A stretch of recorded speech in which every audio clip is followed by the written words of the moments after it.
ya estoy en una edad en que casi la abstracción, lo que me espera de abstracción es la muerte, digamos. Después las cosas son bastante concretas. Eh, eh, Mira, yo ayer a la noche estaba dibujando lo que se llama un storyboard, porque es muy posible que me encuentre a fin de año filmando una película como director, como actor y como co-guionista, porque esto lo hago justamente con Camila Mansilla. Y estaba muy cansado, porque ayer estudié Camila es mucho, maestra de la escuela. y ayer estaba cansado, y estaba, por otro lado, muy conmovido porque todavía me encuentro salvado por el trabajo, y cuando digo trabajo digo entrenamiento, porque en mí no se produjo tanta diferencia entre la palabra trabajar y entrenar. Yo no siento una división como que en una época me entrené y después empecé a trabajar.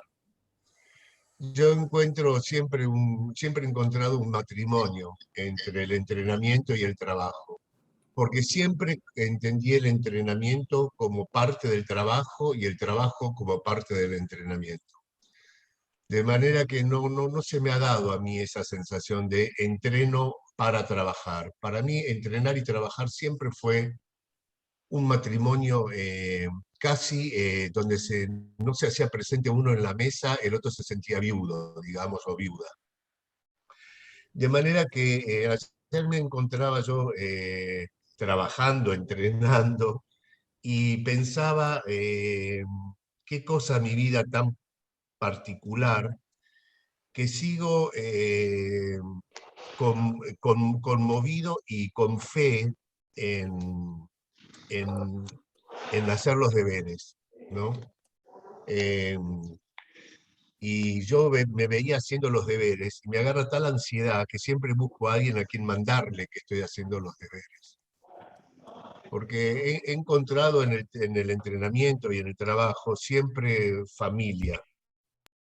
Para mí mi familia es el trabajo, es el entrenamiento, es la ocupación. De manera que si una de tus preguntas es qué vínculo tengo yo con el entrenamiento o como entrenador, yo te diría que como entrenador intento comunicar y compartir una experiencia para todo aquel eh, que necesite o que quiera construir un albergue eh, que tenga que ver con su sensibilidad, con su necesidad. Eh, yo cada vez más me doy cuenta que para mí el trabajo o el pensamiento sobre el trabajo es casi casi te diría lo único que tengo, digamos, o lo más preciado que tengo. Y cuando como entrenador intento, como yo siempre les digo a la gente que viene a entrenarse al estudio, que por un ratito se entrena conmigo, les digo, miren, yo le pongo en la mesa aquellos alimentos que tienen que ver para mí con los alimentos que me ha tocado, que he conocido, que he elegido, que me han elegido. Yo no pretendo que ustedes coman de esto o crean que este es el alimento que finalmente ustedes van a seleccionar. Lo que sí yo les deseo, y cada vez deseo más, y cada vez con más preocupación, que las personas tengan alguien a quien seguir, o algunos a quien seguir, que tengan admiración, que tengan... bueno, ¿pasa algo? Ya ¿El te digo, sonido? Alguien se conectó y le está acoplando el teléfono, el micrófono, pero fue Bueno, una... decía que Ricky, mantenete atento a la pantalla porque si no, da el ejemplo. Eh, no, estaba viendo qué pasó con el, eh, estaba viendo qué pasó con el ruido. Perdón, eh, un minuto, Cris, silenciate, por favor. Ahí está, ya está. eh, lo que yo les digo es a veces que yo me vuelvo al estudio, voy al estudio feliz porque encontré una frase de tal, o una película, y me doy cuenta que estoy comunicando a las personas que están ahí, le estoy comunicando admiración. Admiración que tengo frente a determinado autor, admiración que tengo frente a esa frase, admiración, agradecimiento, interés, discusión, lo que fuere. Y me encuentro últimamente preocupado porque le digo, ¿a quién admiran ustedes? Es muy importante sentir para mí admiración. Para mí la admiración es una nafta importantísima. Admiración significa qué cosa veo que digo quiero esto, qué cosa veo que digo admiro esto. Digamos, en principio, tomar contacto con aquello que crea en mí erotismo, pulsión, deseo, y después empezar a quererlo, a decir, bueno, yo quiero eso. ¿Por qué me conmueve? ¿Por qué me interesa? ¿Por qué me gusta? Y por supuesto que digo que no se dejen guiar por aquellos gustos que uno sabe que son políticamente correctos. ¿No es así? O sea, leerla para ti y cuando llega el maestro sacar Shakespeare. No, no, no, no creo en eso, de verdad no lo creo. Creo que hay que, y que en definitiva, aquellos seres que se mueven producto de admiración o de querer o de anhelar o de buscar finalmente esas personas se encuentran en la misma plaza. Y cuando hablan de su experiencia, el otro lo entiende. Yo puedo entender mucho más una persona que me diga la admiración que siente por, no sé, por Cacho Castaña, si le conmueve Cacho Castaña, y me siento mucho más unido a ese ser que una persona que presiento que me habla de Bach y no le pasa nada. Entonces, para mí, últimamente entrenar está muy relacionado a acercar a la persona, al ser humano que se acerca a mostrarle, digamos, en todo caso, mis admiraciones, mis movimientos, mis maneras, para que en todo caso se copie un rato y vea ahí, por supuesto, hoy por hoy también vos como entrenador estás acercando a la persona materiales que cada vez se están haciendo un poco más alejados, no sé, y que por otro lado estás también como sirviendo de unión de épocas, porque de golpe tenés un alumno o alumna de 20 años y esa personita también necesita que le acerquen los años 70, los años 60, los años 50, que le acerques autores, que le acerques directores, digamos, es también un poco la misión que uno tiene, establecer vínculos y establecer nexo.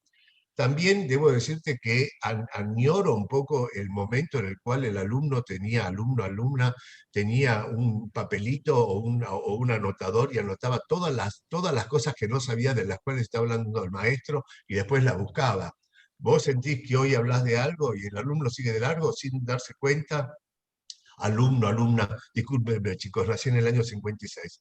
Eh, alumno, alumna que no anota, ¿entendés? Y que vos te das cuenta que escuchó algo y no tiene la pulsión de decir, a ver, ¿qué nombre dijo este tipo? A ver, lo voy a buscar. Porque como digo yo también, nosotros somos entrenadores. Y si vos sos un entrenador es porque la persona tiene interés en vos. Si tiene interés en vos, bueno, que empiece a saber un poco quién sos. En todo caso, para que se desilusione. Pero también tiene derecho de eso, de conocer quién es su entrenador, cómo es su entrenador, para seguir o para cambiarlo.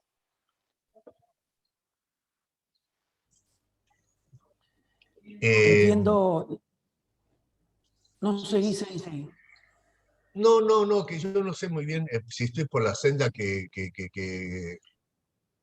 debo, que interesa acá, no, no, no sé, pero bueno, Sí, es la sigo. senda que interesa.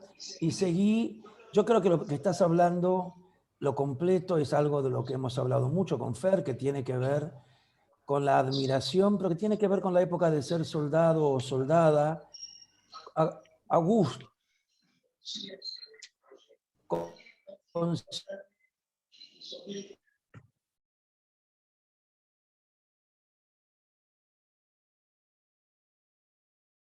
algo pasó. Que es la cámara prendida. ¿No se me escucha? Ahora se te Ahora escucha, sí, sí, ahora sí. sí, ahora sí. Que asocio mucho el trabajo de lo que vos hablás con respecto al entrenador, al soldado, soldada, y a esta mezcla de entrenar y trabajar y entrenar, a una fe infinita inherente a uno, que en mi caso la llamo la cámara prendida. La cámara prendida para mí es esa sensación de que estoy estudiando y de que la cámara está filmando una película que me incluye para que después grabe como si fuera un continuo, como que todo incluye a todo. Así que entiendo perfectamente porque yo también tuve esa sensación siempre. También entiendo que hay gente que a veces te dice, yo me acuerdo un día en una charla con Julio Boca, ¿no? Y que una alumna le preguntó, y ahí después te dejo con esa respuesta para que sigas viaje porque vas por el buen camino. Dijo, pero Julio Boca, ¿vos no tuviste un momento en que tenías miedo? ¿No tuviste un momento en que pensaste que la plata no te iba a alcanzar? ¿No tuviste un momento en que dudaste de todo? Y él ingenuamente la miró y le dijo, no, sinceramente, ese miedo no lo tuve. Y la alumna me miró y me dice, es raro, ¿no? Y yo dije, no, a veces sucede. Seguí vos. No, bueno, yo en ese sentido no le creo a Julio Boca. Eh, yo te digo la verdad, yo creo que no le creo. Yo creo que lo que no dice, eh, yo creo que sí lo tuvo, porque lo que creo es que no sé, que no lo quiere decir, o que no admite algo, o no advierte algo, que es que el tema no es tener miedo, el tema es que hace el miedo con uno. Exactamente. De manera que yo prefiero decir, pero ¿cómo no voy a tener miedo? Miles de veces. Hoy mismo siento que tengo ese miedo y lo quiero seguir teniendo, porque ya me cuesta mucho separar el miedo de la acción. Digamos, yo tengo una experiencia donde aún con miedo he accionado, de manera que en un punto digo, che, ¿no será el miedo parte de mi acción? Entonces yo te diría que sí, pero la pregunta es, ¿y cómo fue que ganó lo otro?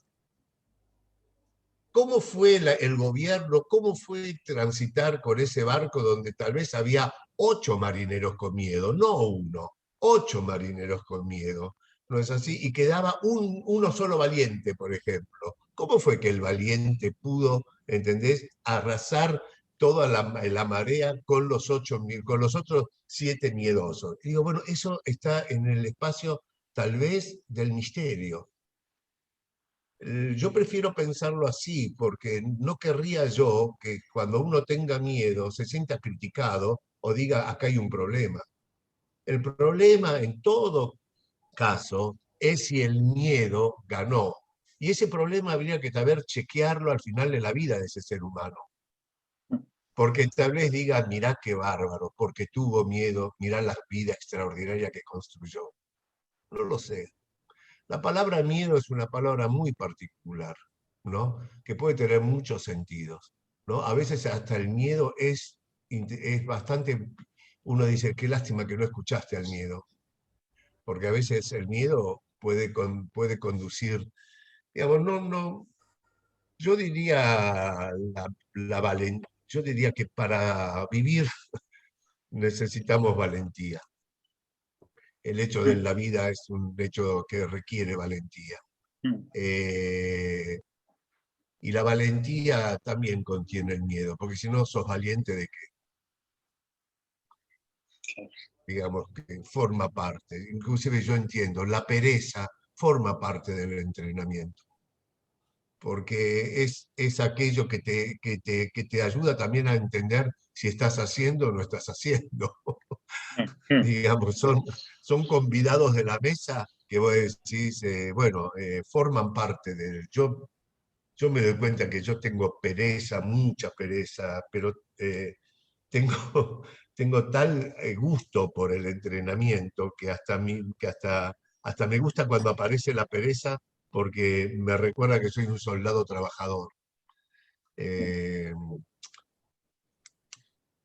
Así que lo lamento, pero decirle a A Julio Boca Julio Boca. que se deje de hacer el canchero. Eh, eh, eh, bueno, no. Vos me hablaste de Sweeney Todd en un momento y es tiene mucho que ver con tu espacio, el espacio de Fer, el espacio, bueno, de todos los maestros del ala, ahora empieza a decir señora directora, señora vicedirectora, Preceptores. bueno, a todo el mundo. Yo no hablo nunca de Sweeney Todd y no me gusta que me hablen de Sweeney Todd. Yo generalmente en los reportajes no hablo de eso y cuando me hablan de eso yo siento que me están metiendo el dedo en la llaga, porque para mí Sweeney Todd fue una experiencia casi te diría producida por una época en que yo creo que estaba bajo los efectos del ácido. Eh, Porque me llama mucho la atención dos cosas.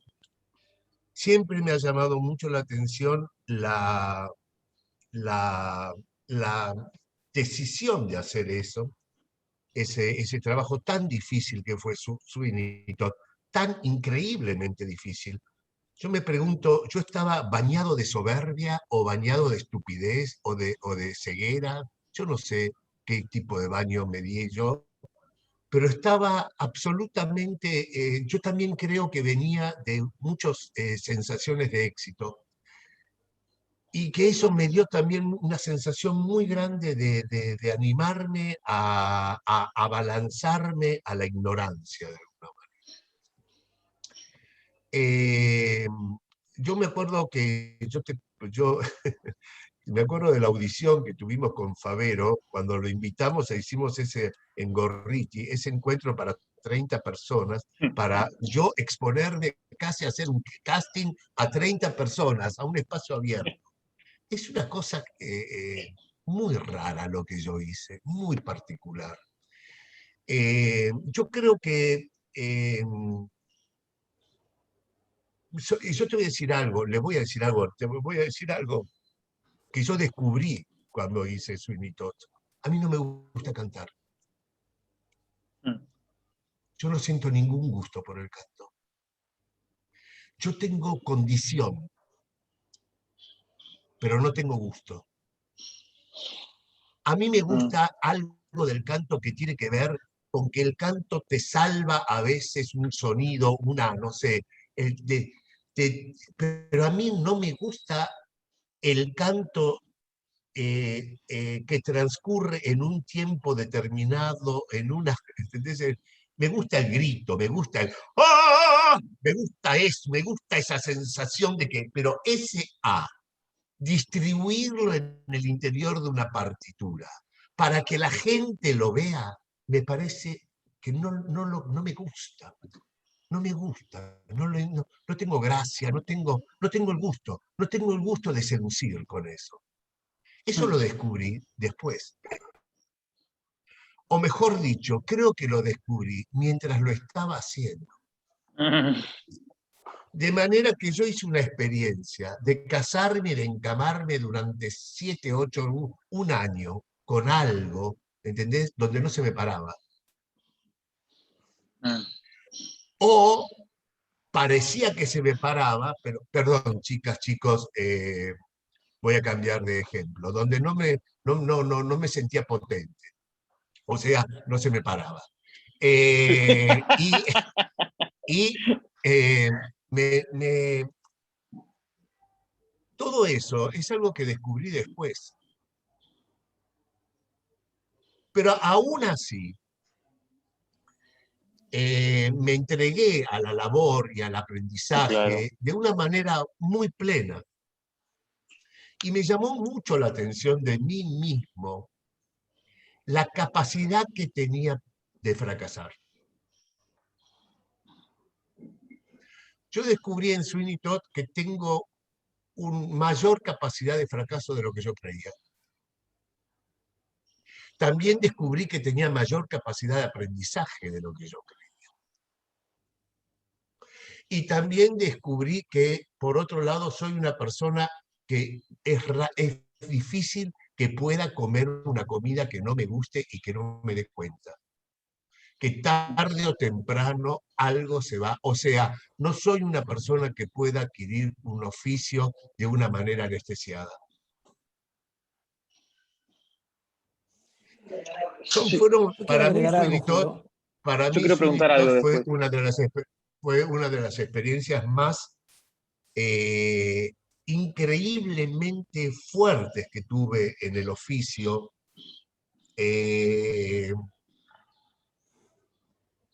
Y también una experiencia donde aprendí que aprender no significa necesariamente ser feliz ni estar contento, y que es un acto de valentía también y de mensch, como decía tu papá, de ser humano, mantenerse inclusive eh, con la frente alta, aún en experiencias donde vos te das cuenta. Además, el mundo de la comedia musical es muy difícil, son muy despiadados, son muy chusmas, eh, son bravos, arman rápidamente en coso, Cofradía. cofradía. Generalmente, ¿entendés? Están más plagados de gente joven, ¿entendés? Uf. Y la juventud es malvada también, tiene algo, ¿entendés? Porque tienen toda la energía y toda la promesa. Y después, anda a saber, pero tienen algo que es vamos a poder. Tiene algo de Pepe Cibrián, ¿entendés? Por eso Pepe Cibrián no armó un Trabaja elenco con de gente de jóvenes. 70 Claro. años, arma un elenco de gente de Claro. 18 que salen y dicen, voy a poder, voy a poder, voy a poder, voy a poder. ¿Entendés? Claro, entonces todos se sienten juntos, ¿entendés? Imagínate vos, llega un hombre de 55 años, que creo yo que tenía ahí, ¿entendés? Mostrando, además un hombre que ya era más o menos conocido, al lado de Karina K., ¿entendés? La mama tetona más grande de la comedia musical, que le daba de tomar leche a todo el mundo, y yo, ¿entendés? Ahí con mi pequeño yogur. No, una experiencia importante, muy importante, porque además tenía el señor Sondheim al lado, que no es un señor que hace una música que dentro de todo te protege, te expone de una manera muy fuerte. Y con un tipo como Favero, ¿entendés? Que yo tuve la dicha, por lo menos, de poder saber que Favero, yo le dije a Favero, venía a verme a un casting y decí si lo puede hacer. Se ve que Favero estaba cagado de hambre y dijo que sí, que lo podía hacer. ¿No es así? De manera que a- ahí yo ya, yo ya hice algo que fue inteligente, que fue decir, mira, si Favero dijo que sí, bueno, Favero dijo que sí. O sea, no es que él dijo que no. Me acuerdo que dijo que yo Yo iba a quiero tener decirte que estudiar una cosa mucho. porque me parece que... Sí, vos querías No, que lo que hables quería... de Sweeney Todd. Hables de Sweeney Todd. Se te vació ya. Sí. No, yo creo que al contrario, la conciencia de la dificultad de la que hablas es muy sana y muy sabia. Pero creo que hay algo que no estás diciendo también, que es parte de lo que te pasó a vos con Sweeney Todd, porque vos podías haber agarrado, y muchas personas también te lo dijeron, una obra más sencilla del repertorio de la comedia musical. A vos la historia de Sweeney Todd te gustó, a vos te gustó la música, y vos elegiste entrar por el camino más elevado de la comedia musical con una partitura muy compleja a conciencia. Pero hay algo que vos no estás diciendo, que te pasó también, que es Te congelas. furibunda. Ahí voy, te aviso. Más allá, lo que pasa es que no tendría que usar más esta pantalla. Voy a empezar a usar siempre otra. ¿Ahí se me escucha? Sí, seguí tranquilo. Ahí se me... Ah, más allá de la situación que estabas contando de la autocrítica furibunda que haces respecto a la experiencia. Voy a cortar entonces ahora allá. ¿Ustedes me escuchan acá? Sí. Ahí te fuiste, pero acá se está entrando al otro. Puta madre, tienen No, ahí carteles por todo vuelve. Buenos Aires. Llama, Podés llama, que llama. no hay un Abren buen sucursales y wifi. no tienen una puta computadora donde. Déjenme de joder. No, que se ¿Se me, enganche. Ahí volviste, Ricky, sí. ¿Se me escucha ahí? Sí. Sí, Riquito. Bueno, lo que yo decía es que más allá de lo que hace de crítica furibunda de la situación y de todo lo que decís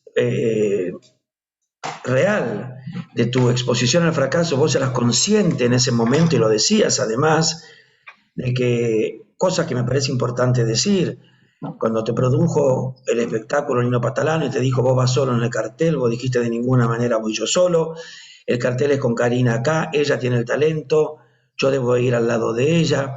También dijiste, cuando se decidía seguir o no seguir, o las críticas eran a veces, no todas, de ninguna manera todas con el grado de problemática que vos percibís, pero vos querías sostener ese lugar de aprendizaje, cosa que también es muy importante en base a cosas que yo a veces comento con los alumnas y alumnos respecto a que doler es aprender, aprender duele. Vos querías seguir haciendo funciones, vos decías sigamos, y había un momento en que a vos la herida del canto, por decirlo de alguna manera en tus palabras, no se te iba y sin embargo seguías aprendiendo. Pero para mí lo que quiero aclarar, porque si no parece que es, no me gusta cantar. Vos estudiaste canto durante, decime si exagero, 10 a 15 años de tu vida, fácil, si no más. Es decir, la experiencia del canto, para llegar a la conclusión de la que estamos hablando, fue una experiencia de alguien que yo a veces cuando te veía, decía, ¿para qué estudia canto? Y pensaba, lo debe hacer porque lo completa, lo debe hacer porque le gusta, o lo debe hacer para que él hable más, con mejor dicción cuando habla, o porque vos estudiabas canto desde hace 30 años atrás, todas las semanas, y hacías ejercicios al respecto, que evidentemente no eran solo para hacer Sweeney Todd, pero que hablan también de tu relación con el canto descubierta en Sweeney Todd, y que hablan de tu entrenamiento furibundo. Y también me animo a decir que uno de los motivos por los cuales yo creo que hiciste también Sweeney Todd en ese momento, era porque la música y la historia te emocionaban profundamente. Yo me acuerdo el día en que hicimos la primera italiana con la música y la orquesta, el llanto de todo el elenco, escuchándote cantar, y no porque se reían, porque vas a hacer el chiste, vos ahora. ¿Qué El chiste voy a llanto, hacer? ¿Que intuían el fracaso? no, el llanto de todo el elenco escuchando eso en el lugar que estábamos ensayando. Y también permitíme pensar que fue un acto de amor hacia muchas cosas y hacia un terreno que yo te quería contar. Yo lo sentí también como un acto de amor a probar algo que, si bien era muy personal tuyo, también tenía que ver con comprender algo de mi universo. Quizá me equivoco, pero yo siempre lo agradecí como tal. También me sentí responsable de tu sensación de fracaso. No, mira, todo lo que vos decís también forma parte. Lo que pasa que es lo menos, casi te diría que en ese sentido todo lo positivo de Sweeney Todd es privado y todo lo negativo de Sweeney Todd es lo público. Claro, claro, De claro. manera que tampoco voy acá a modificar en esta reunión que estamos teniendo ese criterio. Para mí, Sweeney Todd en lo privado es una experiencia increíblemente formidable. Pero lo que pasa es que lo que uno entiende que es privado se vuelve público. Y a mí, empezar a luchar para imponer en lo público una sensación privada, no me va. Porque Y lo, me parece casi que es como inocente y en un punto más que inocente no es valiente, digamos. asumo, ¿entendés?, las consecuencias que tiene lo público, y esto fue hecho público. Entonces, debo también decir que las consecuencias, todo lo positivo que tiene, en todo caso, quiero guardármelo para mí, porque en cuanto lo hago público, se va a volver negativo. Así que hay ciertas cuestiones de los procesos que es mejor no hablar, para mantenerlos verdaderamente en un espacio rico. ¿No es así? Y decir, bueno, mirá, lo más lindo de esto no lo voy a exponer, porque si no, pierdo todo.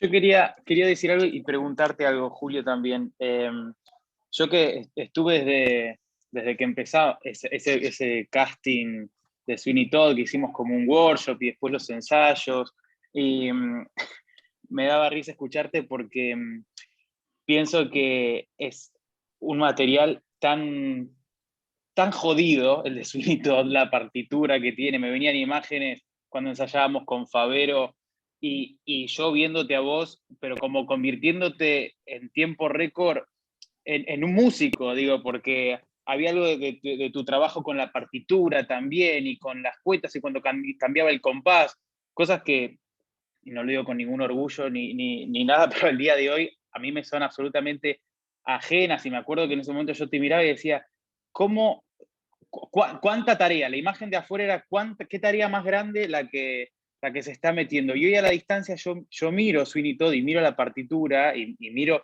no solo lo que tenías que cantar vos, sino en general, digo, está considerado como uno de los materiales más complejos y más polémicos, si se quiere, en cuanto al gusto, que es una palabra que vos trajiste, donde hay gente que le fascina y hay gente que directamente es como que no la puede escuchar, ¿no? Que por lo disonante y todo lo que sabemos que tiene la partitura.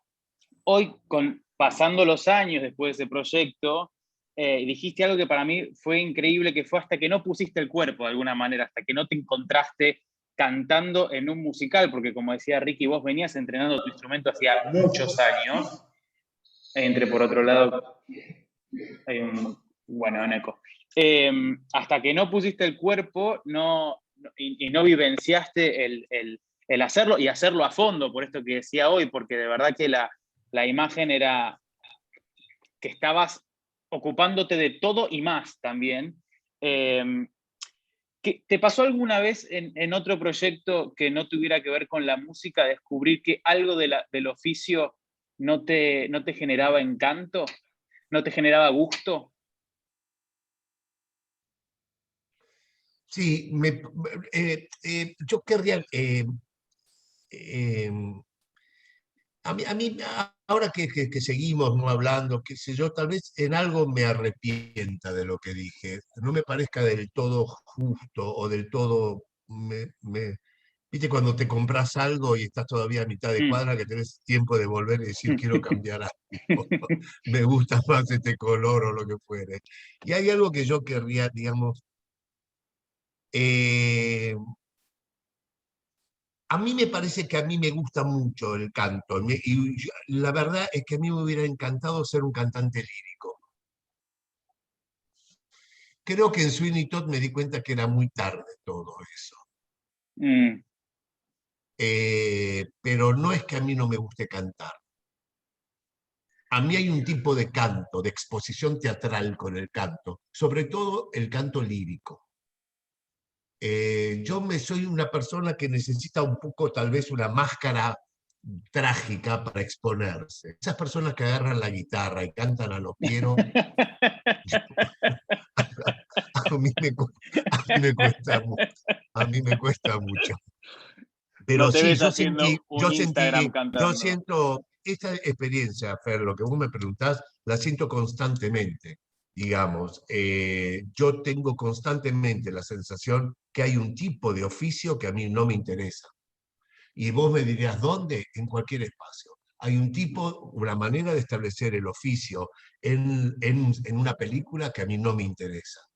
Una vez me llamó Lucrecia Martel para hacer La Niña Santa, que es la segunda película de ella, de esta realizadora tan importante que es Lucrecia Martel, y me dio el guión, y yo en un principio lo rechacé, pero después lo acepté porque Lucrecia Martel se reunió conmigo y Lita Stanti, que era la productora, y un poco me convencieron de que lo haga, y yo me sentí tan halagado porque ellos me querían convencer, que sentí deseos casi eh, narcisistas, digamos. Mm. Bueno, y, y un día antes de firmar el contrato, yo me di cuenta que a mí, la verdad, no me interesaba la película. Y que por más que Lucrecia Martel sea la directora, en el momento del cámara-acción, el que iba a tener que actuar soy yo. Y a mí no me gustan actuar cosas que no me gustan. Y la llamé a Lita Stanti y le dije, Lita, no voy a hacer la película. Y yo sé que eso produjo por parte de Lita, menos porque finalmente me quiere más y no sé qué, pero Lucrecia Martel un disgusto muy grande, yo lo entiendo. Pero con esto te quiero decir que en todos los espacios del oficio hay algo que de golpe descubro que no me gusta, que no es el tipo de oficio que yo quiero, que no es el tipo de profesión que yo quiero, no que yo Mm. quiero, no que hay que Mm. tener. Nunca me refiero a lo que hay que tener. Siempre tomo decisiones de lo que tiene que ver con mi camino, ¿no? Entonces, no es solamente que ahí me doy cuenta una vez haciendo teatro en el Teatro San Martín, una obra de Brecht, tuve el primer ensayo y cuando lo vi al director, cómo estaba ensayando, yo me di cuenta que yo no le iba a servir porque le iba a poner un palo en la rueda todo el tiempo. Sí, claro. Fui a hablar con Kive Stein y le dije, Kive, yo no voy a estar acá. Digo, porque yo no puedo estar 3 meses ensayando con una persona que me parece que tiene un lenguaje que a mí no me interesa. En ese sentido, he aprendido algo o he aprendido, o he creído algo de mí, porque yo ya prefiero pensar que creo algo de mí más que aprendí algo de mí, Mm. como si eso fuese, creo algo de mí y es que eh, es esta situación de la que hablaba, ¿no? Que no tengo muy poca tolerancia en ese sentido a sentirme a disgusto con el trabajo. Y en eso no me ha pasado solamente una vez, Fer, me acuerdo, la comedia musical es muy particular. Yo he vivido una experiencia haciendo comedia musical con ustedes que yo digo, estos son despiadados. La comedia musical es despiadada. A ver, ¿Y cómo? A ver, ¿qué te acordaste? nada, yo me acuerdo que una vez yo me quedé con la letra, no sé dónde, cambió la letra, yo estaba desesperado, el payo me tiró, la comedia musical sigue, sigue, sigue, Claro. sigue, sigue, digamos, vos podés decir, pero muchachos, el teatro, si vos tenés un inconveniente, el actor tiene sobre el hecho de la palabra en el teatro, un poco un gobierno donde puede parar el carro, armar algo, levantar al compañero que se cayó y seguir. La comedia musical, ¿entendés? Todos siguen a la orquesta y sigue y sigue y sigue y sigue y sigue. Y decís, pero estos hijos de puta son despiadados, ¿entendés? Y por Sí. supuesto, tenés que correr detrás de la partitura y ver en qué nota te volvés a trepar, pero la partitura no va a parar. Eso es muy fuerte. Es Mm. algo que si no está, porque es muy poderoso, hay que tener un entrenamiento muy fuerte, ¿sabes? Muy fuerte, inclusive para no quejarte de la piedra que te clavaste en el pie. Digamos, hay que seguir y hay que seguir y hay que seguir y algo que... Pero ese hay que seguir requiere un instrumento que pueda seguir, ¿no? También la comedia musical no, es muy, en ese sentido, es muy delatora. Mm. La gente, ustedes hacían chorus, la Enrique, y los chicos saliendo del chorus line tienen que estar con una disponibilidad para ponerse la careta del asunto que hay que contar, que no es muy delatora cuando no te pones la careta correcta. No es esta o aquella. Hay que montarse en un rol muy fuerte y muy claro, ¿no? Eh, y justamente también por eso tal vez es más difícil que aparezcan personalidades. porque también es tan fuerte la careta que parecería ser que construye personalidades. En la persona que tiene personalidad tiene que también romperla. Sí. Tiene que animarse adentro de la comedia musical a ser diferente. Y ser diferente en el interior de la comedia musical es un riesgo. Entonces, yo no sé si las personas que son diferentes lo hacen a voluntad, ¿no es así? Pero hay referentes tan fuertes, es tan fuerte la referencia de la música o del baile o de lo que es cantar y lo que es el gesto de la comedia musical, que ahí irrumpa algo personal es tal vez más difícil que lo que es en el teatro, el otro tipo de teatro, lo que quieras llamarle. Es muy difícil. Porque además hay que hacerlo con una alegría y con una certeza que parece ser que es una elección. No, no amerita las medias tintas. En ese sentido, la comedia musical es brutal. Ya te das cuenta en el saludo, ¿entendés? Hay que saludar con onda, aunque al de al lado le gritaron bravo, hay que salir creyendo que también te gritaron bravo, ¿entendés? Entonces, no es que te gritan, al lado le gritaron bravo, el otro salió y más o menos el sombrero lo saca más o menos. Lo tienes que hacer con la misma energía. En ese sentido, es muy similar al motivo por el cual yo admiro a los bailarines. El bailarín, entendés que tiene talento, en un punto se entrena tanto como el que no lo tiene. El que no lo tiene no puede no entrenarse como el que lo tiene. Y el que lo tiene no puede entrenarse como el que no lo tiene. Digamos, hay algo ahí que es, manda, y entonces vos ves a los bailarines, entendés que están obligados a estar ahí en un... No existe la pirueta sin ganas. No se atrevería nadie a hacer eso. Entonces son elementos de la comedia musical que son muy fuertes y que pueden construir sin lugar a dudas expresión y pueden construir sin lugar a dudas eh, eh, frustración. Yo, Julio, te escuché una vez, perdón que te interrumpa, pero lo que estás diciendo me resuena tanto porque te escucho y, Ricky, ¿sigue la bueno, gente o se fueron yendo? sí, ¿Cómo estamos viene la todos, mano?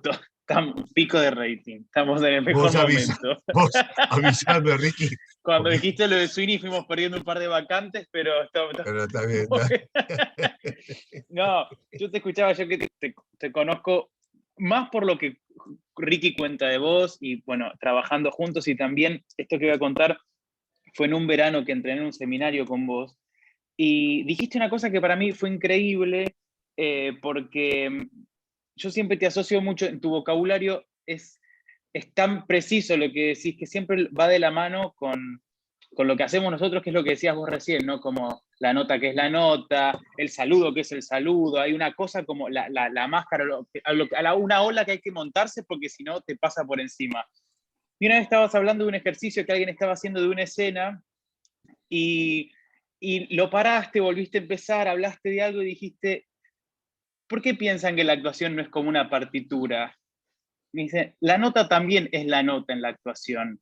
Me dice, no es tan fácil darse cuenta, pero cuando es la nota, es la nota. Y para mí eso fue muy revelador y algo que repito mucho, porque algo que hablábamos con Ricky cuando armábamos el programa de estudio de IAM, es que decíamos que, bueno, el canto y la danza son más buchones quizás, ¿no? Como si alguien desafina, quizá todos nos damos cuenta que desafina de alguna u otra manera, si alguien se cae de la pirueta, más o menos te das cuenta, pero si alguien actúa bien o mal, es como que ahí ya entra una zona medio gris, ¿no? Como que...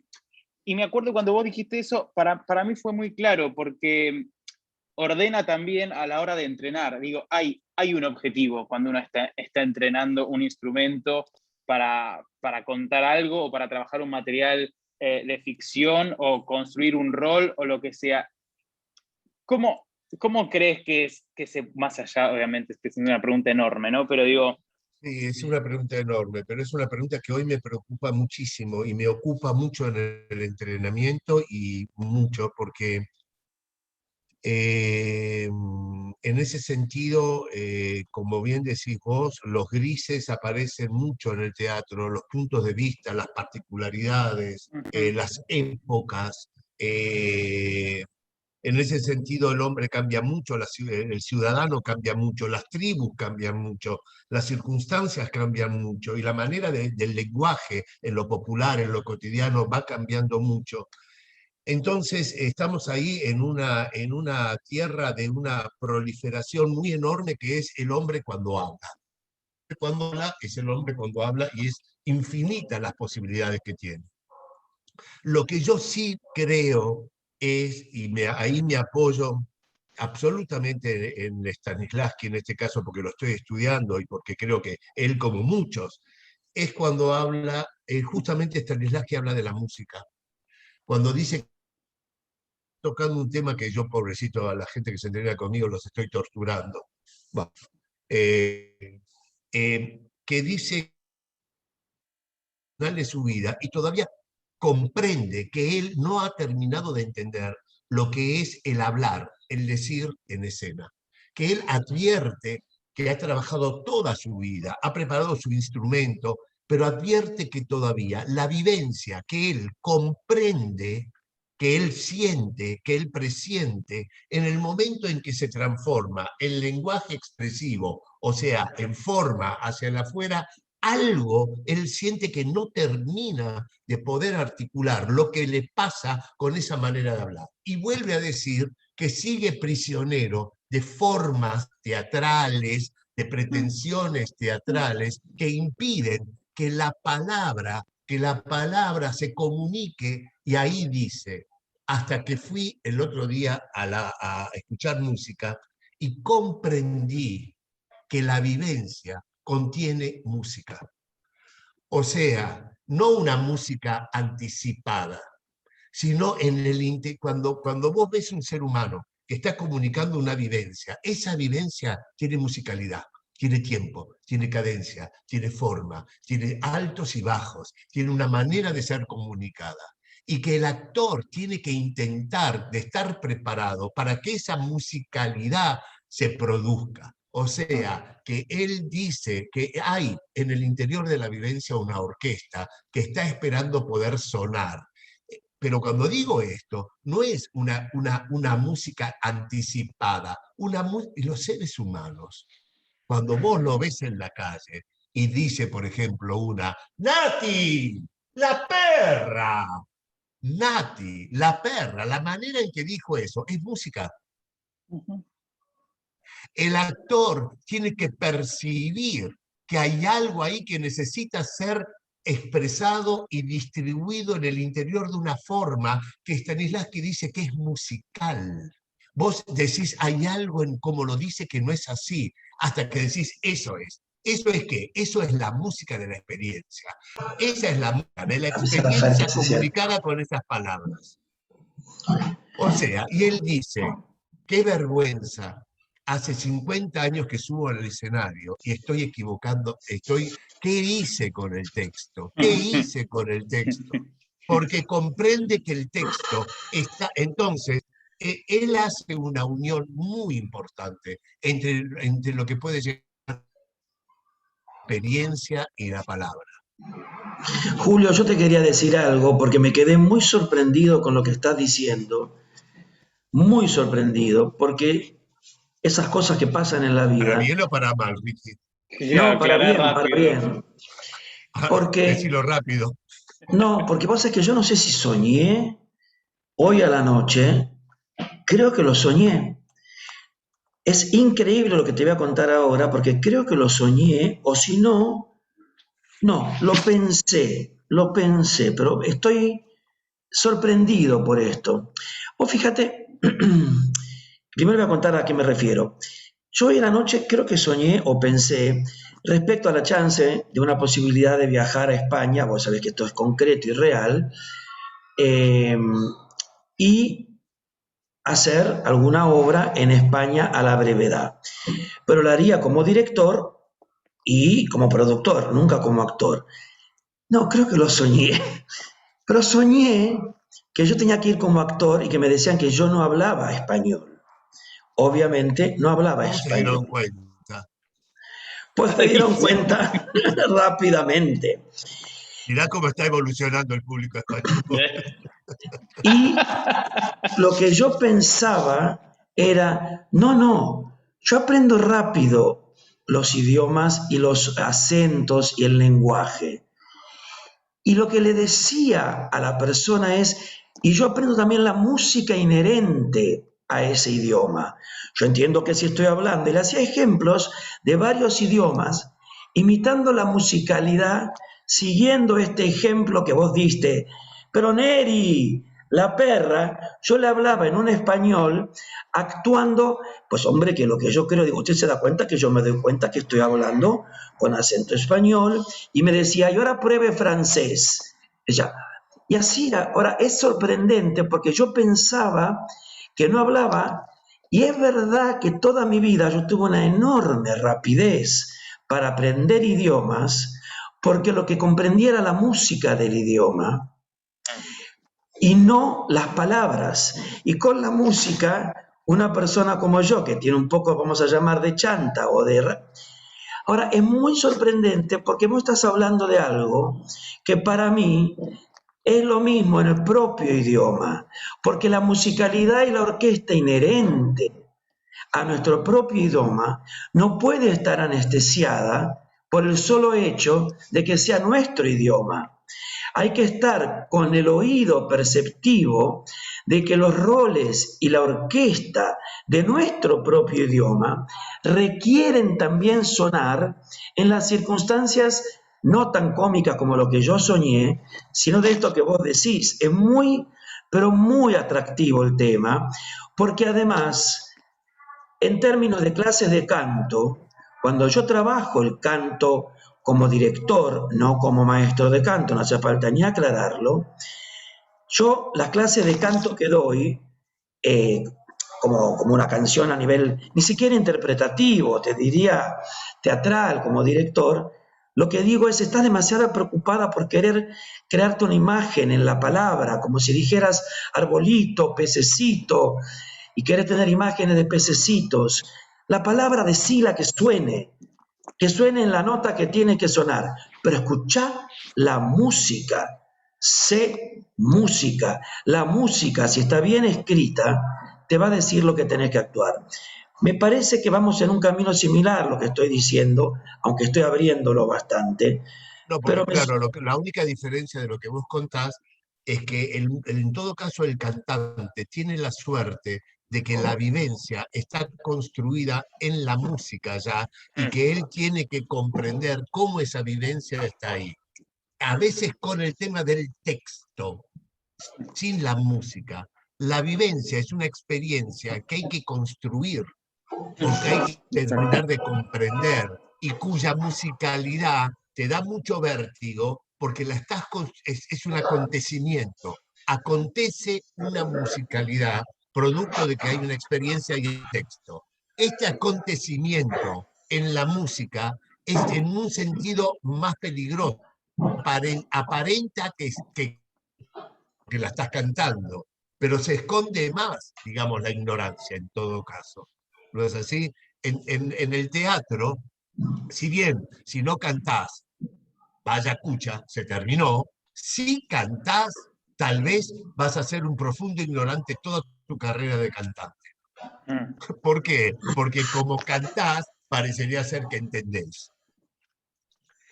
También los actores, que no somos cantantes y que estamos con el texto hablado, también dice Stanislavski justamente que el actor aprende florituras o maneras, o aprende a tener una buena dicción y un lindo tono, y parecería ser que de esa manera se resuelve el problema del hablar, del decir en escena, ¿no?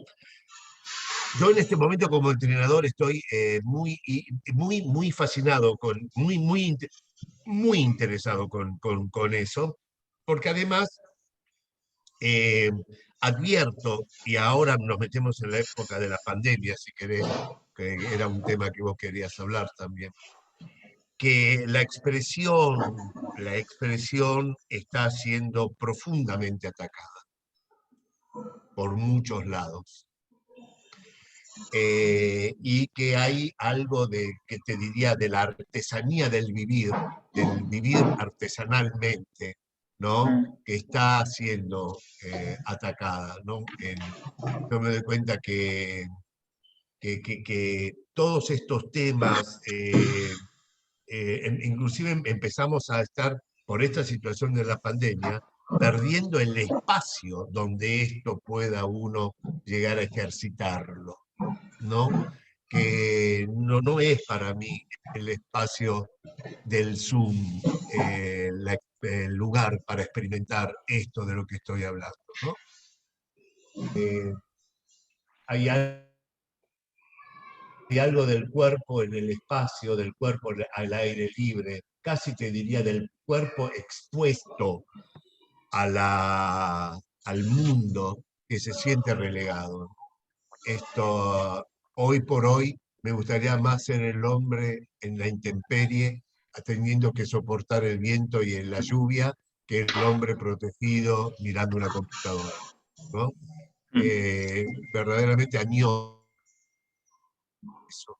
Quiero volver a la sensación de la naturaleza como enemiga, pero no como enemiga por un virus, sino como lugar donde hay que sobrevivir, donde el lugar donde hay que poner el cuerpo, ¿no?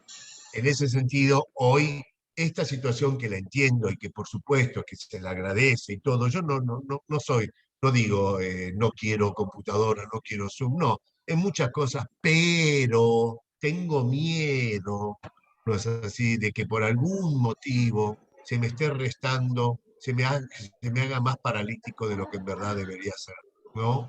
O más necesitado de lo que debería ser. Y eh, me gusta en ese sentido recuperar la imagen del hombre con el palo en la tierra, ¿entendés? Cazando un jabalí. De alguna manera me es. Entonces, para mí, nuestro oficio, que es el oficio del hombre y la expresión, el hombre y la escena, este oficio humanitario que tenemos, porque somos de un oficio humanitario, esto tiene que ver con la humanidad. Sin lugar a dudas, esta situación lo pone muy en jaque, ¿no? Como también me pone muy en jaque la experiencia y en ese sentido yo me critico a mí mismo, que relaciono mucho la expresión con la productividad. O sea, ser expresivo es un negocio que da plata y que da cosas. Y en este sentido, hoy ser expresivo, no sé si es un negocio. Entonces, cuando hablamos de la expresión, cuando hablamos de lo humano, cuando hablamos del texto, cuando hablamos del hombre y sus escenas, ¿no es así? Vuelvo a sentir yo que no sé muy bien a qué espacio me refiero, porque los espacios están por ahora como clausurados en ese sentido. Pero no dejo de sentir que ese es un tema. Entonces me pregunto, bien está bueno volver a entender que la expresión humana es tribal, tiene que ver con la tribu, es un hecho casi como los antiguos que construían lenguaje mitológico o la mitología como necesidad de grupo, de algo. No sé, empiezo a sentir que la expresión ha sido absolutamente tomada también en el mundo de la gestión económica, administrativa, político-social. Pero que hay otra, digamos, hay otro hecho de la expresión humana, entonces el fenómeno de la expresión, esto que llamamos el hombre es una expresión, el hombre es una escena, que no se termina con que si vamos a seguir haciendo cine o no cine, si hay teatro o no hay teatro, que tiene que ser más que eso, me imagino, porque si no es de suponer que si nos cuartan eso, no hay expresión, no hay teatro, no hay hombre, escena, no hay necesidad de hacer de la expresión una escena. Y supongo que sí, el tema tiene que ver con que no va a dar plata, o hay que cambiar, ¿entendés? No va a dar prestigio, o lo hacemos tribalmente, y entonces ¿quién es la estrella del espectáculo? No sé, muchas cosas que pienso que en mí están atacando este tema también de la pandemia. Yo entreno Una, y me pregunto, ¿para qué entreno? ¿Para qué espacio estoy entrenando? ¿Y qué te responde eso? Para volver a recuperar los espacios. Pero la pregunta es que los vamos a recuperar. Pero la pregunta es, no, que yo también me digo, podría también aprovechar el sentido de la expresión, tal vez en este momento en que de ausencia. ¿Eso qué quiere decir? ¿Que podrías entender que la expresión es algo que no va dirigido a la recuperación del espacio conseguido, sino a otro lugar? No es solamente un hecho productivo. O sea, que puede ser, a mí me asusta mucho cuando me entero de que hay grupos que hacen experiencias teatrales, ¿entendés? Me asusta mucho porque digo, uy, que no se apionen, que en verdad pueden todos hacer teatro. Porque fui formado de una manera en la cual, ¿entendés? Era para algunos y para el que es absolutamente burgués. Sí, Esta experiencia también a mí me pone en jaque en relación a que yo estoy constituido de una manera determinada también. Y la expresión también está constituida en mi interior en un sistema determinado. bueno, lo que pasa es que lo que vos decís es muy importante en el sentido de que habla de un ritual donde la expresión o el desarrollo del entrenamiento está vinculado desde los últimos siglos incluso a una relación laboral desde la expresión y que eso, si desaparece, ataca nuestra percepción de cómo es nuestra relación con eso. Sí, Eso lo... pero te quiero decir algo. También yo he advertido algo en la pandemia. Yo soy una persona que competitiva, necesitada, ambiciosa. Tengo todas las enfermedades, espero que no todas, pero casi todas.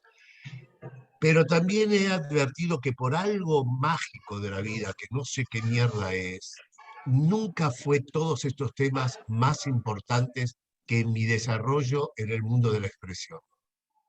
De manera que aún la pandemia no me encuentra desprovisto de vitamina para poder seguir ocupándome de lo expresivo con la misma felicidad y la misma fe que siempre.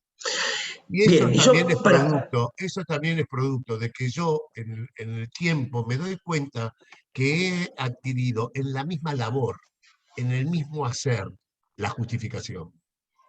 yo creo que es una respuesta y creo algo más antes de darle espacio a los chicos que quieran preguntar. Creo que hay algo más, Julio, que vos tenés en este momento. Esta charla para mí tiene un valor muy importante, porque Fer pregunta, yo pregunto, ahora van a preguntar los chicos, pero también estamos hablando no de lo que sería tips para estudiar canto. Es una charla que tiene un lugar casi filosófico, expresivo, no importa, no es para hacerlo solemne. Reflexivo, humano sin lugar a dudas. Y hay gente de todas las edades, y chicas y chicos, que están escuchando atentamente, quizá algunos aburra. Eso no lo sabemos. No, atentamente están. Hay que ver si les interesa, puede aburrirse, todo puede pasar. Pero no estamos hablando de la teoría del teatro o cantar con la A y no con la J. Estamos hablando de experiencias y de un lugar donde lo humano se torna esencial y la mirada respecto a las cosas se comunica. Yo siempre hablo con todo el mundo de IAM, con Fer, hablamos, la mirada, cómo se va transformando. Ahora, expresión, esto que vos llamás una expresión que en pandemia no se forma solamente para el resultado de dialéctica productiva, es decir, no estoy ya trabajando, si bien ya hay mucha gente trabajando en cine y demás, esta charla es producto de tu entrenamiento como expresión también. Es decir, esta charla, el poder charlar, pues no solamente por cómo te expresás en la charla, Y la expresión te permite comunicar cosas que son útiles para los demás y percibir cosas. Entonces, a mi juicio, en ese lugar lateral de la expresión aparece la comunicación, aparece la música, de todo lo que has hablado, y la manera de comunicarte con toda gente joven a la que no conoces, apasionadamente, desinteresadamente, y lo digo yo, habla de que es consecuencia, a mi juicio, de los años de entrenamiento en la expresión. Porque si así no fuera, no estarías hablando de la expresión. Y ese estudio de la expresión tiene que ver, puedo decirlo más sencillo, con tu criterio docente, pero también con tus ganas de hablar. Si vos no tuvieras ganas de hablar y yo te preguntara X, vos dirías H y te callarías. Es decir, la comunicación es parte de ese lugar que hace al sentido de lo que yo entiendo que le da valor a los efectos del entrenamiento, en este caso de la expresión, más allá de la gestión productiva que uno pueda tener en el hecho concreto de hacer trabajos. Si te parece bien, Fer, yo le voy a dar lugar a algunos que están diciendo que quieren hacer preguntas. Sí, yo lo último que quería decir. Estoy silenciado, perdón. Ahora sí. Yo pensando en lo que pueden estar escuchando, Ricky, te silencias un segundo que dentro de eco, perdón. Lo que pueden estar escuchando todos y en la instancia en la que están y viéndote a vos, Julio, y volviendo al trabajo y al trabajo y al trabajo, al trabajo. Y esto que dijiste vos de pienso de mí, no, sino que creo de mí. ¿Crees que eso es una construcción de una constancia de hacer los deberes? Como dijiste vos, citando tu expresión al principio. Yo, Sí. Bueno, yo creo que sí, yo creo que sí, y yo creo que soy en definitiva, mira, yo cuando era muy pequeño, por cuestiones circunstanciales de la familia, de las historias, de todo eso, yo me recuerdo pensando de muy chiquito, voy a tener que hacerme cargo de mí porque esto viene muy difícil. Y la verdad es que he cumplido.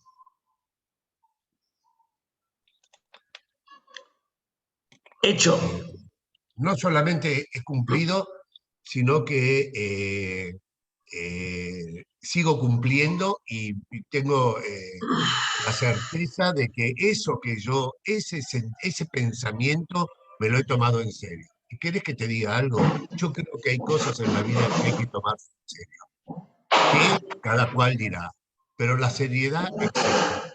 No creo que hay cosas serias o que uno decide que son serias. Para mí, mi existencia no es joda, es cosa seria. Y me he ocupado y me ocupo de mi existencia todo lo seriamente que puedo, porque me parece que es serio.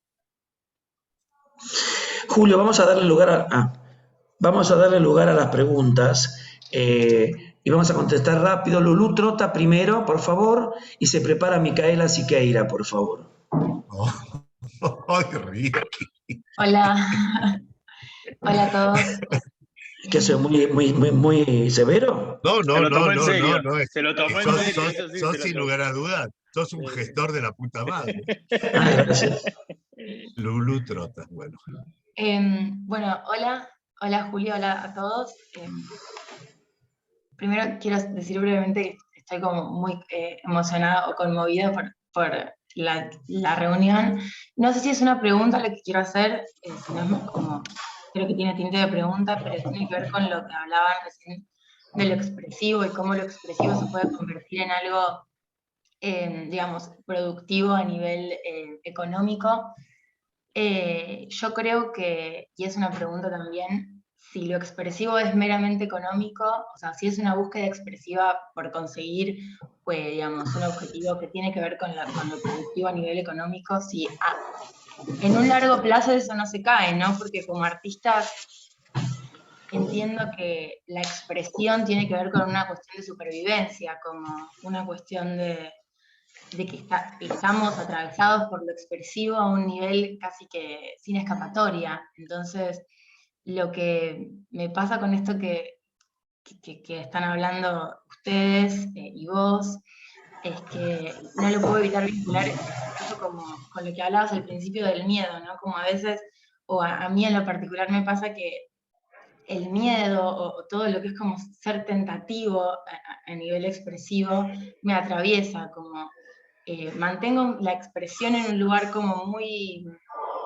íntimo, por una cuestión tal vez de miedo, tal vez de no sacarla para afuera, hay como una especie de limbo de transición entre lo que uno expresa, y justo vos también hablabas de lo íntimo y lo privado, y lo que te pasa con una experiencia expresiva en lo interior, y lo que te pasa con una experiencia expresiva del escenario para afuera, o de la mente para afuera.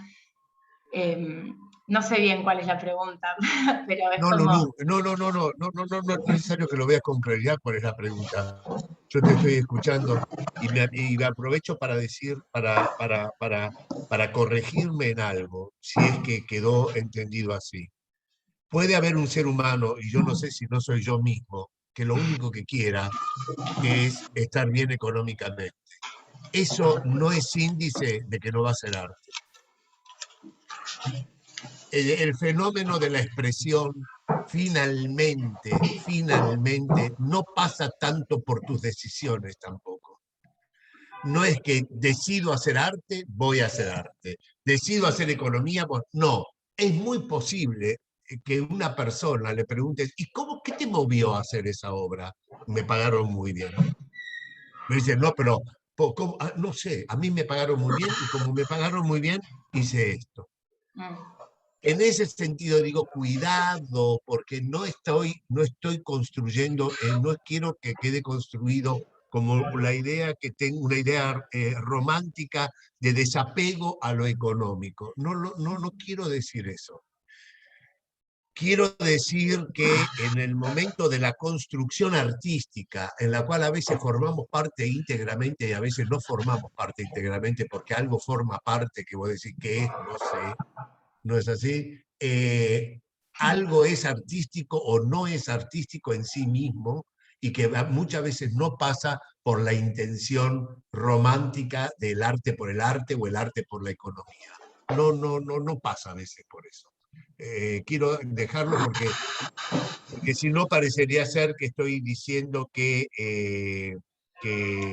estoy construyendo lo cual no implica que te vas a topar como ser humano, como artista, como ser humano viviente, con momentos donde la pregunta se te va a hacer presente,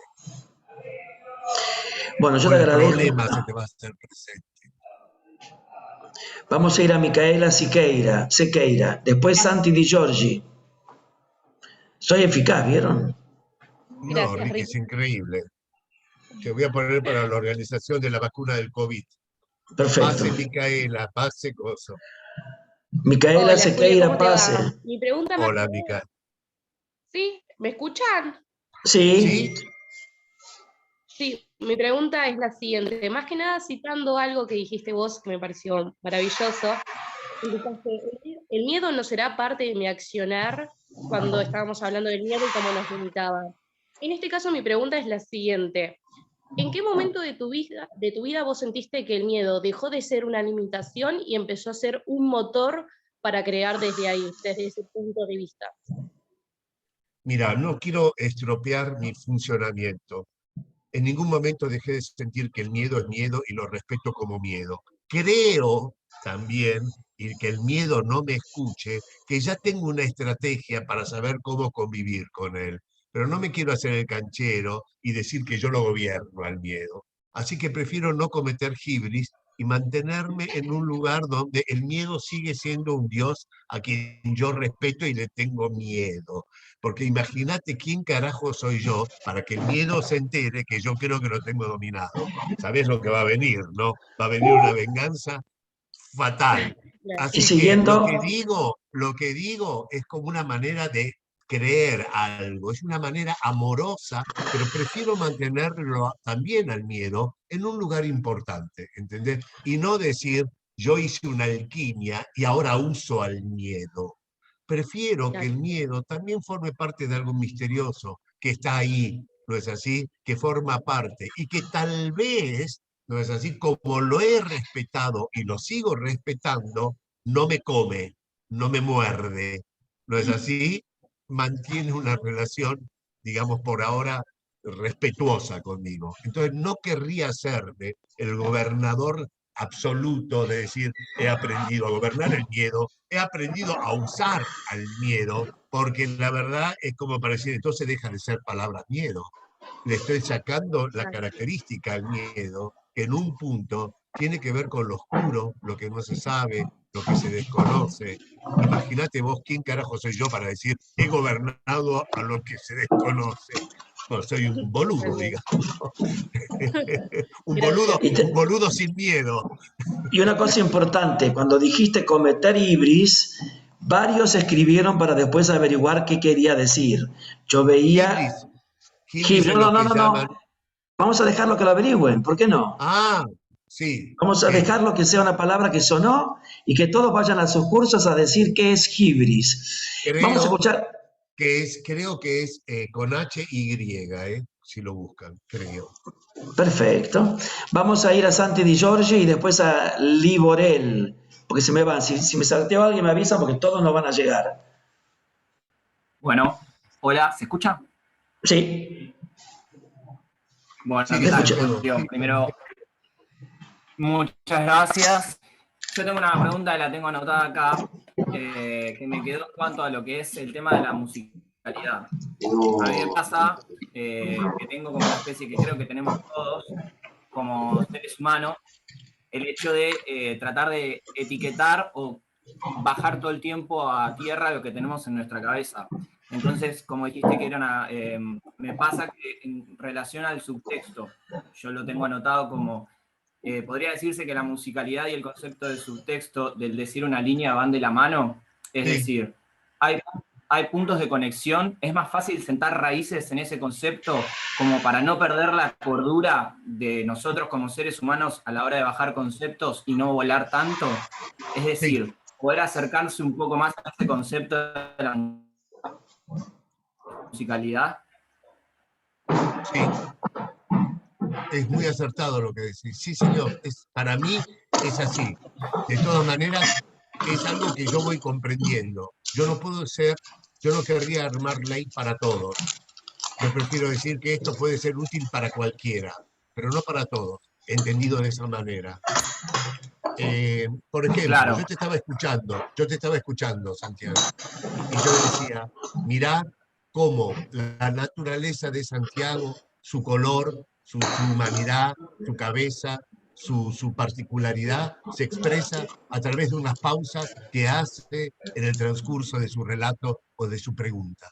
Esa manera que vos tenés en ir distribuyendo las palabras o las sílabas en tu pregunta, relata una vivencia que se llama Santiago, relata una naturaleza.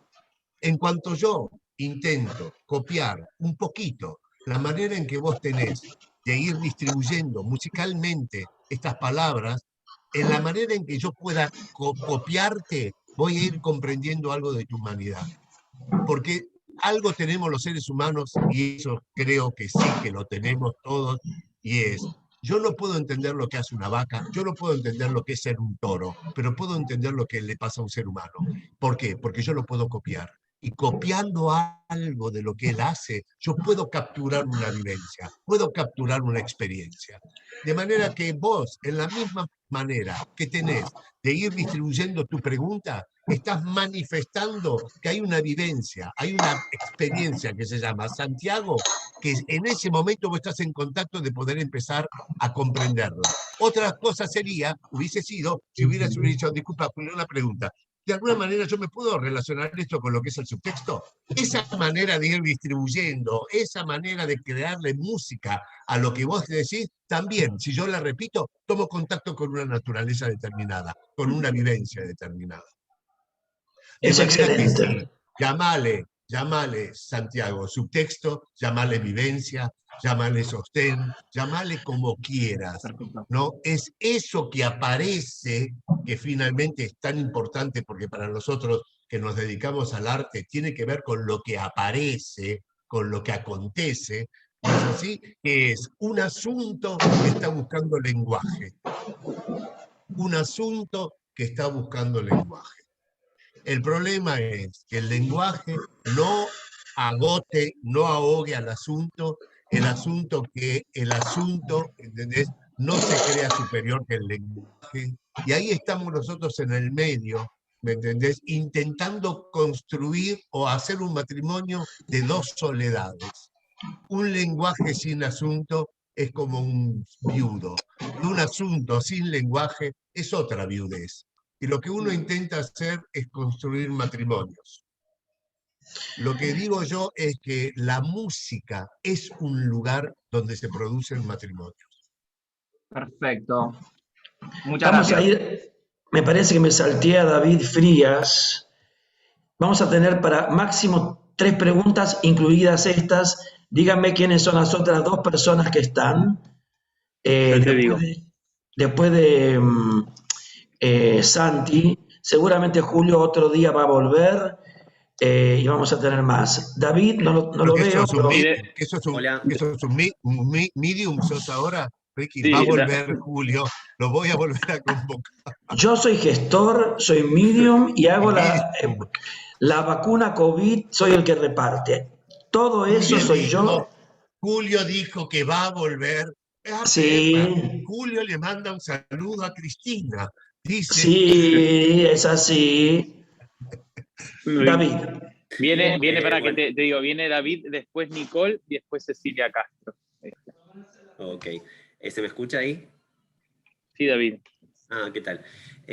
Julio, frente a la pandemia que obviamente paralizó a nivel mundial a los artistas, frente a las redes que hacen que se viralice muchísimo más el tema del arte, pero que no tiene un escenario y tantos otros lugares donde no existe el escenario. ¿Qué pensás del futuro de los artistas que necesitan de un escenario para justamente expresar el arte de cada uno?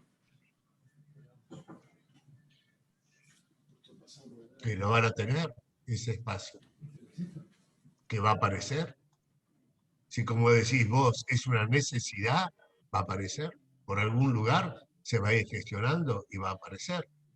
Digamos, acá tu pregunta tiene varias cuestiones de las cuales algunas no voy a espacios de pensamiento, ¿no? ¿Cuánta incidencia debe tener el Estado en la aparición de esos espacios? Por ejemplo, ese es otro tema. ¿Cómo entre el mismo grupo de artistas vamos a colaborar para que se produzcan esos espacios? Eso es la pregunta. También yo te voy a decir una cosa, el ser humano ha sido, y por el momento, hasta el día de la fecha, bastante egoísta y jodido. No sé si la pandemia va a resolver ese problema. Ahora advertimos que es necesario solidaridad. Es una solidaridad que yo no he encontrado muchas veces. Es cierto, tal vez la pandemia la construye. Vamos a verlo, está bien. Pobre pandemia tiene muchas responsabilidades y mucha pretensión. Digamos, yo veo que uno dice, estamos preocupados por nuestro espacio. ¿El espacio de quién? ¿De quién estás hablando? ¿Del espacio de quién? ¿Quién está preocupado? Porque también yo advierto que hay preocupaciones que se van a resolver de alguna manera y dentro de 8 meses va a haber algunos que van a haber encontrado un espacio en este problema y el 95% no. Esa es la historia de siempre. Estamos hablando de que ahora somos conscientes de que queremos un espacio para todos, para que nos albergue a todos. Opa, ojalá así sea. Vamos a ver cómo es. Digamos, de golpe aparecen muchos imperativos categóricos, de los cuales yo digo, bueno, ojalá así sea, vamos a ver cómo es. Si yo tengo mucha fe en eso, no lo sé. Yo tengo en ese sentido, un hacer bastante individual. Yo te podría decir bastante egoísta. Y no tengo el pensamiento de nosotros, no tengo esa experiencia, ¿sabes? Pero de todas maneras te voy a decir algo, estoy ocupado de algo en el cual involucro a todos. Yo te podría decir que estoy en una parte del ministerio que no vienen muchos, pero yo digo, miren, yo me estoy ocupando de algo importante del ministerio. Estoy hablando de la expresión, del lenguaje, de la palabra, de esto y de aquello. No vienen todos a tocar el timbre a esta parte. Entonces yo no tengo, yo digo, bueno, pero vos tenés alguna ocupación en relación al mundo, al grupo de los artistas. Más vale que sí, me despierto y dialogo todo el tiempo con el arte. Eso es una ocupación. Claro, voy a decir, bueno, pero ¿esto en qué resuelve? ¿En qué resuelve que todos comamos? No sé. Entonces, estás preguntándome a mí que soy una persona que en un sentido está en un espacio, tal vez de discusión, ¿me comprendes? No soy de los que ponen en este momento que los que sienten que ahí está el problema. Yo sigo sintiendo que para mí los problemas de los cuales a mí me he encargado siguen siendo otros problemas a veces, como por ejemplo el subtexto, la palabra en acción, cosa que voy a decir, pero ¿y eso qué es? Y yo digo, para mí son los problemas del arte también. Lo que pasa es que hay una cuestión ahí que me parece interesante decir, que Julio... Acá estamos casi produciendo un encuentro o un desencuentro entre espacios de pensamiento diferentes. Hay espacios de pensamiento que tienen que ver con la administración del arte y hay otros espacios que tienen que ver con los problemas del arte en sí mismos. No, lo que te quería decir es que también es verdad que en el caso, por ejemplo, de la relación con Julio, mi relación con el arte tiene más que ver a veces con la gestión. Y lo de Julio tiene que ver con un hecho donde él encuentra, creo que está diciendo eso Julio porque lo conozco mucho, en su soledad o en su trabajo cotidiano, una repercusión en lo colectivo, por supuesto, pero no en la gestión como hecho administrativo, cosa que a mí te voy a decir sí me interesa. Pero vamos a ir a la próxima persona que pregunta. Tenemos la penúltima pregunta, que es de Nicole. Hola, yo no sé, Darío, David, vos te referías a eso, ¿no? Entonces uno tiene que chequear a ver si la persona... No, sí, lo que pasa es que lo que yo siento que actualmente pasa, no solamente con la pandemia, sino más que nada con todo la virtualidad, es que un poco los artistas de escenario, de que necesitamos un teatro, un lugar donde expresar ese arte, están quedando relegados. Y eso a veces me preocupa, porque yo me estoy ocupando de ese artista, sigo entrenando, sigo creciendo, pero a veces me da, o sea, hablábamos del miedo, ¿no? Me da ese miedo de que en algún momento todo esto nos pise, ¿me entendés? Nos pase por arriba. No va a pasar. Yo no creo que eso pase, ¿sabes, David? No. Yo no creo que eso pase. Yo entiendo que en este momento pasa esto, como también hay relegados muchos otros espacios, pero que eso es una cuestión que se recupera. En todo caso, ojalá se recupere con más conciencia. Claro. Yo coincido, yo coincido. Vamos a Nicole. Hola, ¿qué tal? Hola, Nicole. ¿Cómo estás? Quería consultar. Yo estoy bien. Digo, desde el punto de vista de ser un ser que recién está comenzando en esto, que se está instruyendo por amor. Como yo. Digo, hay algo que siento que salta constantemente, que es esta vara tal vez que uno se pone, vamos a ponerlo como un gremlin mental que está ahí, y que te dice, no, esto lo puedo hacer mejor, no, sigamos. Hay un punto de ese gremlin en el que siento que tal vez uno, o yo particularmente, no me dejo fluir totalmente. Por lo que... Nicole, espera, Nicole, espera, porque hay problemas que yo escucho tus preguntas, pero se va como comiendo. A ver si lo podemos resolver. Debe tener un problema de conexión, pero lo que sí te cuento para que siga hablando Nicole, está hablando de la autoexigencia, entiendo, Sí. o de la exigencia. Sí. Exacto. ¿Qué es lo que vos haces para pararle el carro un poco a ese gremlin y hacerlo? Y por otro lado, ese pequeño Julio, el que recién comenzaba, ¿qué le dirías de hoy, digamos? ¿Qué le dirías al Julio de hoy?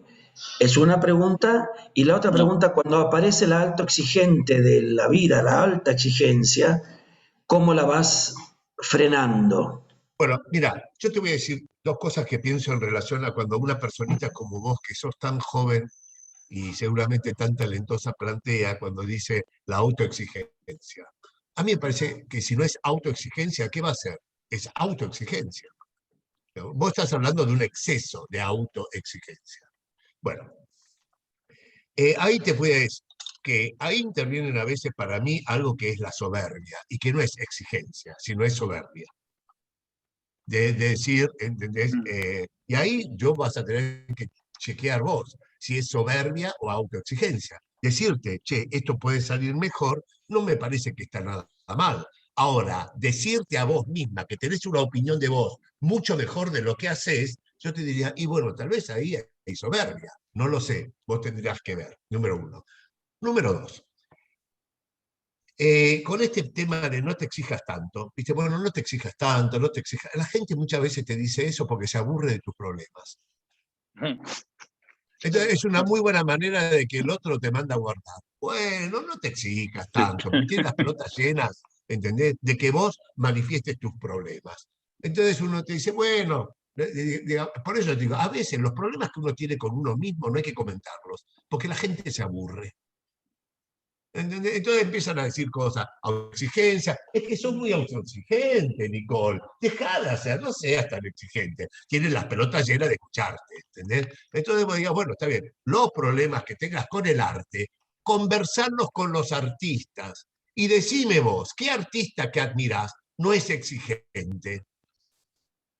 Si lo hablas con tu prima Yolanda quiere hablar del novio, de vos, ¿entendés? Cómo te fue el fin de semana, ¿sí? ¿Entendés? Qué sé yo, de otras cosas. Entonces, habla del arte con tus contemporáneos o con los pasados. Y yo te voy a traer algo que tiene que ver con Cortázar, que estamos haciendo un seminario hermoso de Cortázar con un grupo al que yo soy alumno los días martes, y Cortázar dice algo que es hermoso, como muchos artistas lo dicen. El artista pide ser secuestrado por un asunto. Quiere que el asunto lo secuestre. Y está dispuesto a pagar, lo que tiene que pagar para que lo liberen. ¿Qué pagás? Trabajo. Para que te liberen y después volvés a la ruta a querer ser secuestrado nuevamente. ¿Para qué? Para que trabajes y pagues lo que el secuestrador te pide. Y después querés que volver a ser secuestrado.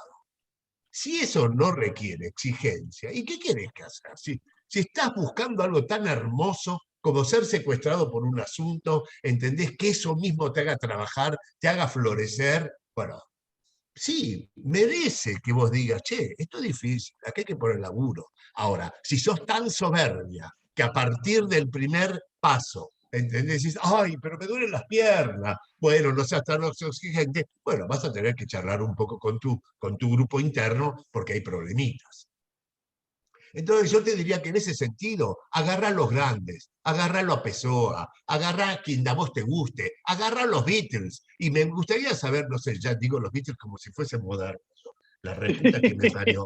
Bueno, agarra, no sé, la concha, no digo los Beatles y creo que tengo pelo. Agarra, no sé, agarra a Rihanna, agarra a Beyoncé, mirá lo que es el documental de Beyoncé, y mirá lo que Beyoncé se dice, o no sé cómo se dice, Ricky. Sí. Beyoncé, y fíjate lo que es, hacen un documental de que ella ha laburado. ¿Y por qué crees que lo hacen? ¿Porque es una torranta vaga y se está rascando el higo? ¿Entendés? No, te lo hacen para que veas lo que es la exigencia de esa mujer, y a eso me refiero cuando digo, admirala y seguila, admirá a aquellos que admirás y van a ver que ninguno dice, he logrado lo que he logrado porque soy muy poco autoexigente. Vamos a ir a la última Cecilia. pregunta. ¿Quién es, Fer? Cecilia.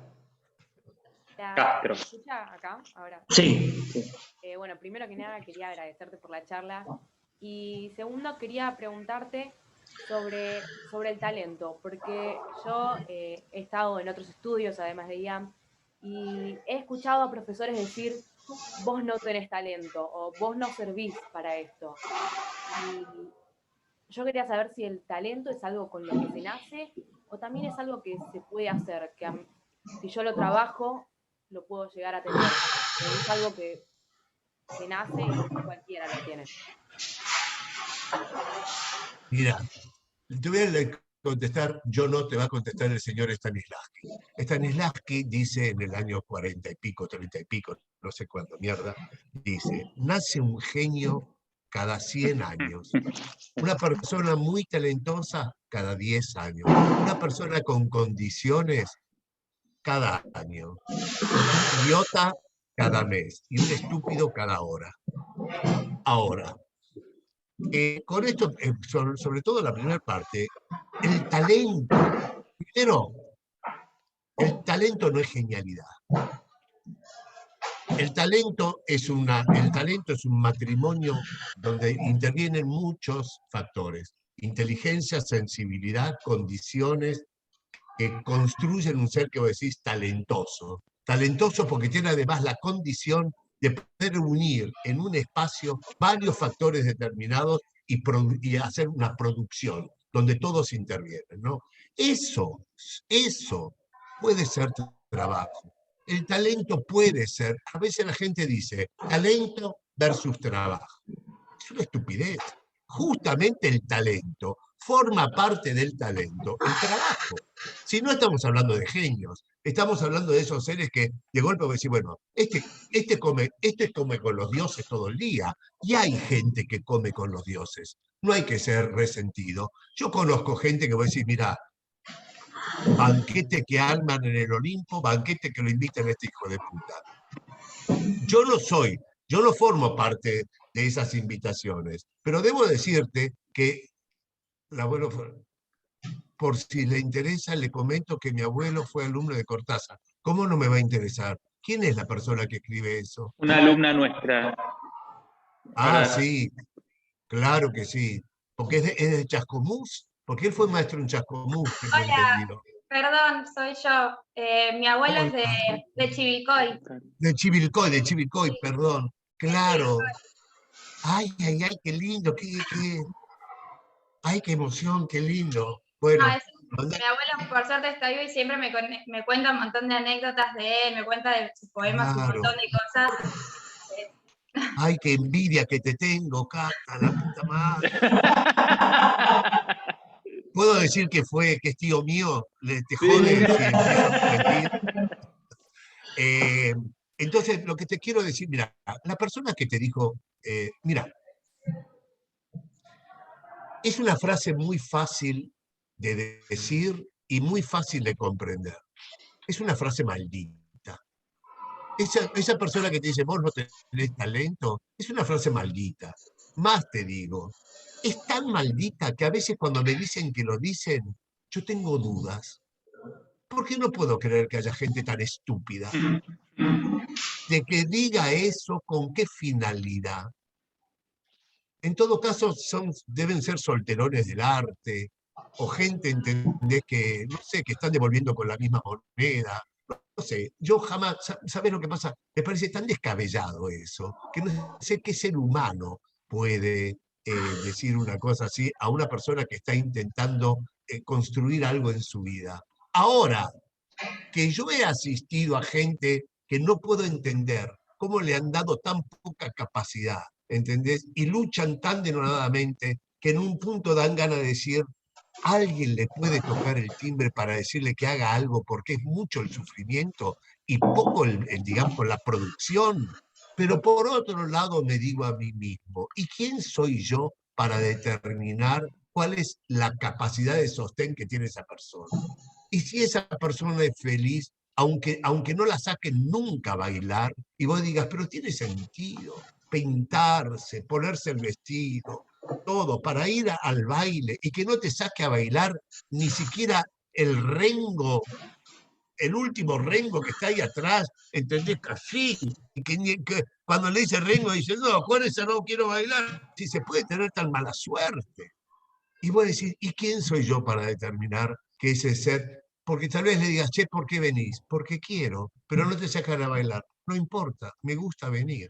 ¿Quién soy yo para pincharle el globo a esa persona? Entonces ahí te metes en un tema muy particular, ¿sabes? Donde también hay espacios que sin lugar a dudas eligen lo que se considera que son los talentos. Pero también hay muchos otros espacios donde no está el talentoso, está el que le gusta la labor, el que le gusta el hacer, el que le gusta... Pero claro, después están esas personas, ¿entendés?, que se presentan a un casting, que están buscando a la reina de la primavera, y en esta época además, donde parte de la productividad de las cosas tiene que ver con decir, es para todos, ¿eh? Es para todos. Y como se quiere tener mucha gente, entonces parece ser que cualquiera, que todos pueden venir. Y vos decís, qué sufrimiento. Se está presentando un casting. Busca a la reina de la primavera que sepa bailar y sepa cantar. Y mirá cómo se presenta, con qué condiciones. Bah, no lo sé. Pero, digamos, esa gente que te dice, vos no tenés talento, y en un lugar de aprendizaje, y bueno, esa persona Es maldita, ya lo dijiste vos. Está maldita. Julio, vamos a tener que ir cortando. Quisiera que Fer cierres, yo voy a cerrar después y vamos a seguramente, quiero decirles a todos, tenerlo a Julio cerca más veces, va a dar algunos seminarios en IAM, dentro de IAM, no solamente en el mismo edificio. Fer. No, bueno, nada, Julio, agradecerte. Me vendió todo. Está todo. Chicos, quiero decirles que estoy vendiendo latas con el nombre de Julio Chávez. No tenés escapatoria ahora. No, además me encanta, Fer, me encanta. Este es nuestro Ricky. Ricky, Fer, me gustaría que vos vayas cerrando, después voy a cerrar yo. O sea que me gusta que te... No, yo no cierro. Entonces no es que cerrás. No, agradecerte un montón. Para mí fue muy, desde lo personal, muy interesante escuchar hablar de Sweeney Todd. Ya después te voy a contar sensaciones personales de mi experiencia con el proyecto, y creo que te da la partitura. Yo creo que tenía que hacerlo, Julio, en algún momento. La revancha. No, y mil gracias, de verdad. Siempre sabemos escucharte y poder compartir. Gracias. Y te felicito el emprendimiento que están teniendo. Gracias. Bueno, yo lo que quiero decir es que, como ya se descubrió en este chat, soy gestor, soy vendedor de Julio, soy vendedor de vacunas COVID, no sé qué otra cosa me han dicho, y son todas verdades. Gracias, Julio. Me parece que lo que trae Julio, y que a mí me interesa mucho, y creo que Fer también, y Lala, y Agustina, y yo, intentamos traer como experiencia para todas las chicas y los chicos y los chiques, es que el maestro, hay una frase que yo siempre repito, no te cuenta cómo debería ser, te cuenta cómo es para ella o para él. No te cuenta cómo cree que sería el ideal de lo correcto, te cuenta la experiencia. Porque uno de los miedos que puede tener un director es que la charla vaya por lugares que los demás digan, pero esto no me da tantas ganas de ir al cine, digo como ejemplo, ¿no? Pero el mayor miedo que yo tengo nunca es ese. El mayor miedo sería crear, y siguiendo las palabras que el entrenamiento es trabajo y el trabajo es entrenamiento, una percepción de que hay una diferencia. Las preguntas son las mismas, los miedos existen, el trayecto existe, la inspiración existe, la valentía existe, el miedo existe, Y las verdades personales también existen y son inspiradoras, aunque algunas de ellas sean dolorosas o no sean lo que uno esperaba escuchar. Yo siempre me alegro de poder contar con Julio, porque en el mejor sentido, y a veces en otros, nunca es lo que esperaba escuchar, es lo que es. Así que te agradezco mucho, Julio, por eso. Ricky, pero ¿qué esperabas? Yo hago lo que vos quieras. ¿Querés otra cosa? Bueno, No, me después gustaría que digas que Sweeney Todd fue fantástico, que yo la dirigí muy bien, que soy un gran director. Nada, es un chiste. Pero, es un chiste. Es que tenés razón. Yo generalmente no hablo de los otros. Y tenés razón. En ese sentido, soy muy egoísta. Pero no sos egoísta. Vos la dirigiste maravillosamente bien. Te agradezco mucho. De nada. Andás a ver ahora si es lo que pienso. Pero sí, por supuesto. Sí sabemos algo, que te quiero mucho. Y que yo te quiero mucho a vos. Les agradezco mucho. Gracias a todas y a todos. Y prontamente estaremos tomando más clases y siguiendo nuestro entrenamiento, que como dijo Julio, ya es parte del trabajo que van a hacer. Gracias a todos. Adiós. Adiós. Chao, muchas gracias.